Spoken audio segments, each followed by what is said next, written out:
నమస్తే అండి. ఈరోజు మనం దొండకాయ పచ్చడి చేసుకుందామండి. రోటి పచ్చడి. పావు కేజీ దొండకాయలు తీసుకున్నానండి. 20 పచ్చిమిరపకాయలండి, ముక్కలు కోసుకున్నానండి. బాండి పెట్టి నూనె వేసుకున్నానండి. ఇప్పుడు వేసుకుందాం పచ్చిమిర్చి.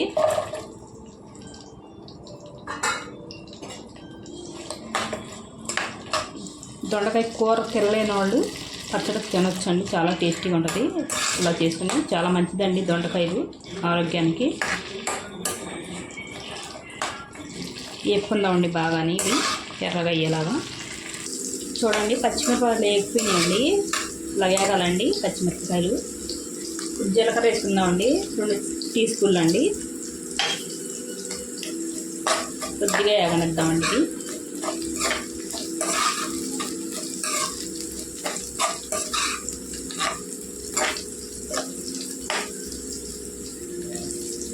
జీలకర్ర వేగిందండి.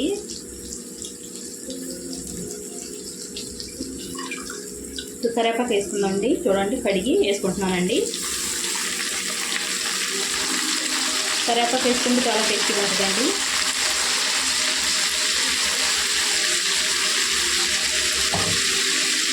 కలుపుకుందామండి బాగా. కొద్దిగా వేగనిద్దాం కరివేపాకు కూడా. చూడండి కరివేపాకు వేగిపోయిందండి. జార్లోకి తీసుకుందామండి దానిపని. పచ్చిమిరపకాయలు తీసేసుకున్నానండి. కొద్దిగా నూనె వేసుకున్నానండి. పావు కేజీ దొండకాయలు అండి, సన్న ముక్కలు కోసుకున్నాను. వేసుకుందామండి.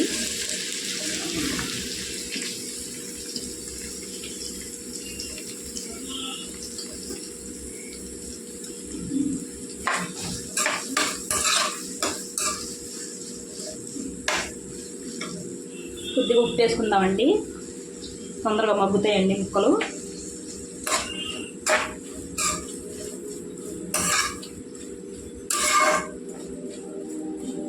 మూత పెట్టి మగ్గించుకుందామండి. చూడండి దొండకాయలు మగ్గిపోయినాయండి. ఇది నూనె ఎక్కువ వేసుకోవాలండి దొండకాయల్లో, బాగుంటుందండి, టేస్టీగా కమ్మగా ఉంటుందండి ఇలాగ వేసుకుంటే. నేను పసుపు వేయనండి రోటి పచ్చడిలో, వేస్తే బాగుంటుందండి. ఒకసారి మీరు ట్రై చేయండి ఒకసారి. వేగిపోయినాయండి. మిక్సీ జార్లో తీసుకున్నాం ఇవి. చూడండి జార్లో తీసుకున్నానండి. 15 వెల్లుల్లి రెబ్బలండి, చిన్న నిమ్మకాయ అంతా చింతపండు అండి, రుచికి సరిపడా ఉప్పు అండి. మిక్సీ వేసుకొని చూద్దామండి.